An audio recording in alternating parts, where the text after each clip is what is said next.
यह कहानी एक पुराने और डरावने जंगल की है जो किसी गांव के पास था।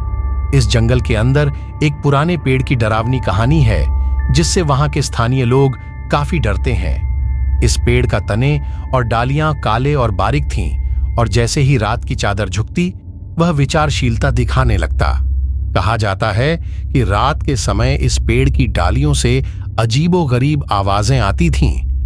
एक दिन गांव में राजू नामक युवक आया जिसकी बहुत अच्छी दृढ़ आस्था थी। वह किसी चीज से नहीं डरता था और उसने अपने दोस्तों से सुना कि जंगल में एक पुराने पेड़ का डरावना रूप है। राजू की आस्था और साहस ने उसे उस पेड़ की तलाश करने का निर्णय लिया। वह एक रात उस जंगल की ओर बढ़ा, लेकिन वह बिना डरे उस पुराने पेड़ के पास पहुंच गया। पेड़ की डालियों से विचारशीलता की आवाज आई, लेकिन राजू डरा नहीं और वह पेड़ से बात करने लगा और पूछा, तुम क्यों इतने डरावने रूप में हो? पेड़ ने धीरे धीरे अपनी कहानी सुनाई कि वह पुराने समय में एक मानव का आवास था और उसकी आत्मा अब तक वहां बसी थी।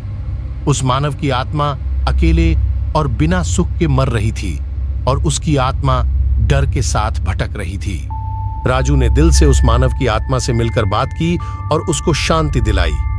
उसके बाद पुराने पेड़ की डालियां हल्की हो गईं और वह डरावने नहीं लगने लगे।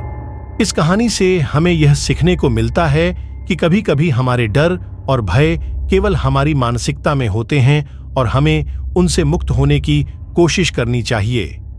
यह भी हमें याद दिलाता है कि सहानुभूति और मानवता हमें अपने डरों से मुक्ति दिला सकती हैं।